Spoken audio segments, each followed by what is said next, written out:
Dalam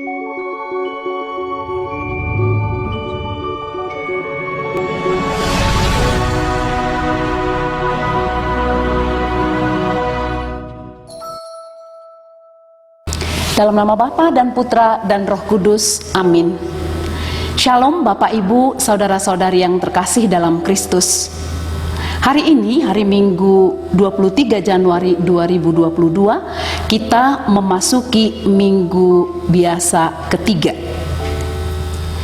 Renungan kita hari ini diambil dari Injil Lukas bab 1 ayat 1 sampai 4 dan dilanjutkan dengan bab 4 ayat 14 sampai 21. Renungan hari ini diberi judul diurapi oleh Roh untuk menjadi pembawa sukacita. Bapak Ibu saudara-saudari yang terkasih, kalau kita melihat orang-orang terkenal, misalnya olahragawan, penyanyi, artis, atau orang terkenal lainnya membuat tanda salib, katakan misalnya ketika diumumkan sebagai juara, atau kalau pesepak bola baru mencetak gol, atau aktris misalnya ketika baru mendapat piala diumumkan sebagai pemenang, lalu mereka membuat tanda salib, rasanya kita bangga sekali. Kita akan mengatakan, wah ternyata dia orang Katolik. Selain itu, bahkan kalau kita menjumpai orang di restoran sebelum makan membuat tanda salib, atau ketika orang mulai mengadakan perjalanan, saya juga pernah mengalami seperti itu. Saya mau ke Medan, saya melihat anak muda yang ada di mobil Datra, ketika mau berangkat dia membuat tanda salib. Kalau kita menjumpai orang seperti ini, rasanya bangga sekali melihat mereka, orang Katolik, mau mengakui imannya di depan umum. Tapi Bapak Ibu saudara-saudari yang terkasih, pernahkah kita sadari dan kita hidupi makna dari tanda salib tersebut? Kita pun mungkin seringkali membuat tanda salib, minimal ketika kita akan berdoa dan menutup doa, atau bahkan kita ketika kita merasa bahwa kita selamat dari sesuatu, kita spontan membuat tanda salib. Tapi pernahkah kita menyadari makna dari tanda salib ini?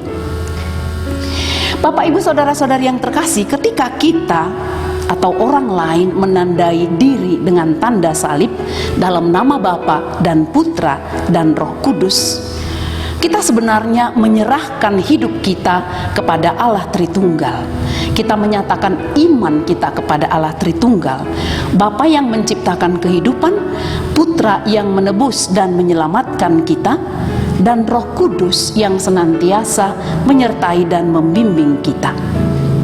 Sekali lagi, ketika kita menandai diri kita dengan tanda salib, kita menyerahkan diri dalam bimbingan Roh Kudus dalam perjalanan hidup kita sehari-hari. Dan Roh Kudus memang senantiasa menyertai kita. Maka kita diharapkan senantiasa membuka diri untuk kehadiran Roh Kudus. Dan Yesus pun senantiasa ada dalam kuasa Roh Kudus. Dalam Injil hari ini, Yesus yang dalam kuasa Roh kembali ke Galilea dan datang ke Nazaret, serta masuk ke dalam rumah ibadat untuk membaca Alkitab.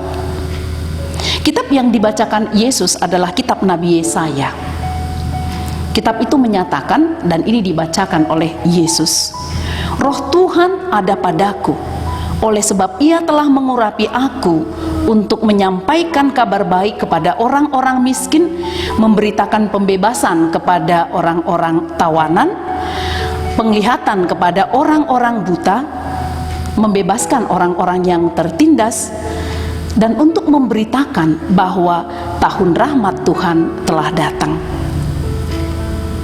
Setelah selesai membacakannya, Yesus menyerahkan kitab itu kepada para pejabat di Bait Allah.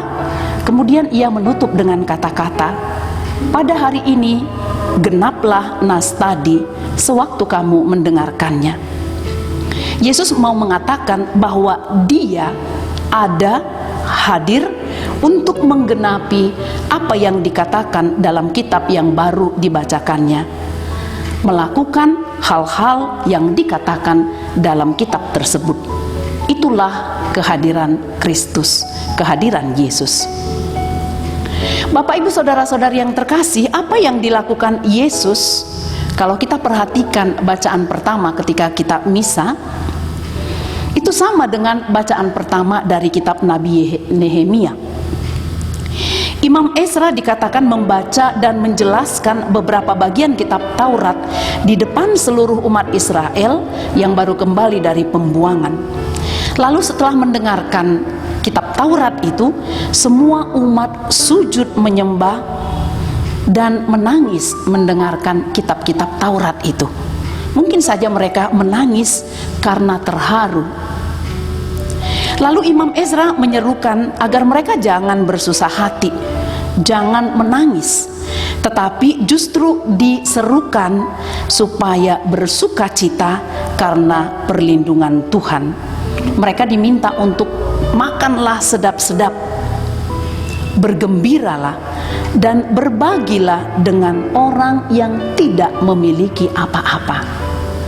Mereka diminta untuk tidak menangis, tidak bersedih, tetapi bersukacita, bersenang-senang, tetapi juga sekaligus membagikan kesenangan mereka, sukacita mereka kepada orang yang tidak memiliki apa-apa.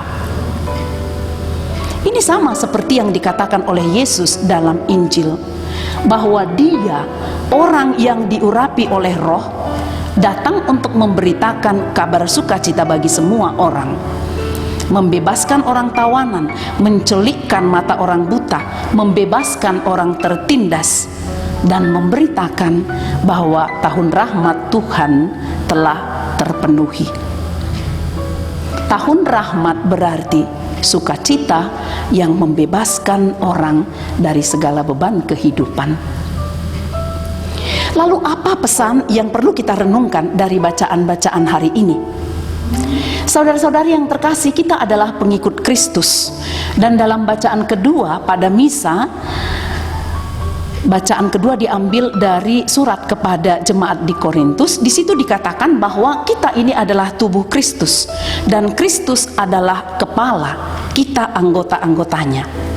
Maka sebagai anggota, kita harus mengikuti Kristus yang adalah kepala kita.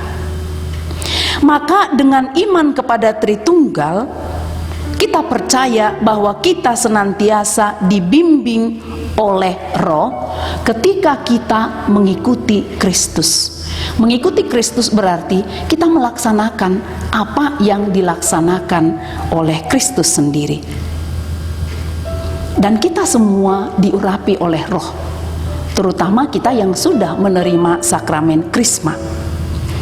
Dalam bimbingan Roh inilah kita melaksanakan pelayanan kita dengan semangat seperti yang dilakukan oleh Yesus sendiri. Dalam Injil hari ini kita bisa melihat beberapa poin yang perlu kita laksanakan. Yang pertama, kita mestinya menyampaikan kabar baik kepada orang miskin. Kabar baik kepada orang miskin. Orang dikatakan miskin kalau dia berkekurangan. Dan bagi orang miskin, kabar baik adalah ketika kekurangannya terpenuhi. Kita menemukan banyak orang miskin dalam berbagai aspek dalam kehidupan kita. Bukan hanya miskin harta, tetapi juga miskin cinta, miskin ilmu, miskin perhatian, dan banyak kemiskinan-kemiskinan lain yang bisa kita temukan. Dan mungkin saja kita termasuk orang yang juga mengalami kemiskinan. Dengan Injil hari ini kita terpanggil untuk saling berbagi, sehingga kita satu sama lain dapat saling membantu untuk memenuhi kemiskinan kita, memenuhi kekurangan kita satu sama lain. Inilah salah satu panggilan menjadi pengikut Kristus. Yang kedua tadi dikatakan memberitakan pembebasan, baik kepada orang-orang yang sedang ditawan maupun kepada orang-orang yang sedang menderita. Dalam kehidupan kita sehari-hari, kita juga menemukan begitu banyak orang yang sedang dalam tawanan atau orang yang sedang dalam penderitaan. Ada orang yang tertawan oleh keegoisannya sendiri, tertawan karena ketergantungan kepada sesuatu, adiktif kepada sesuatu. Ini juga orang-orang yang tertawan. Katakan misalnya tertawan oleh ponsel dengan berbagai macam aplikasinya di situ, atau tertawan oleh harta duniawi, tertawan oleh kekuasaan, atau sedang mengalami penderitaan karena penindasan sesamanya, dan lain-lain. Orang-orang yang tertawan adalah orang-orang yang tidak memiliki kebebasan untuk melakukan kebaikan-kebaikan sesuai dengan kehendak Tuhan. Kita dipanggil untuk membantu orang-orang ini, membebaskan orang-orang ini, membantu mereka menjadi putra-putri Allah yang memiliki kebebasan. Yang berikutnya adalah memberi penglihatan kepada orang-orang buta. Orang buta bukan hanya orang yang tidak mampu melihat secara fisik. Banyak orang buta saat ini, orang yang dibutakan oleh kesenangan-kesenangan duniawi, orang yang dibutakan oleh harta, kekayaan, kekuasaan, atau hal-hal lain lagi yang membuatnya tak mampu melihat kebaikan Allah, tak mampu melihat rahmat-rahmat yang ditawarkan Allah dalam diri dia, dalam dirinya, dan dalam diri sesamanya. Tak mampu melihat orang-orang sekitar yang menderita, yang sebenarnya butuh uluran tangannya. Orang-orang buta seperti ini juga perlu ditolong, dan kita dipanggil untuk membantu orang-orang ini untuk dapat melihat, untuk dapat terbuka mata dari kebutaannya. Inilah tugas kita. Intinya, Bapak, Ibu, saudara-saudari yang terkasih, kehadiran kita sebagai orang yang senantiasa didampingi oleh Roh Kudus hendaknya menjadi kabar sukacita bagi orang-orang di sekitar kita.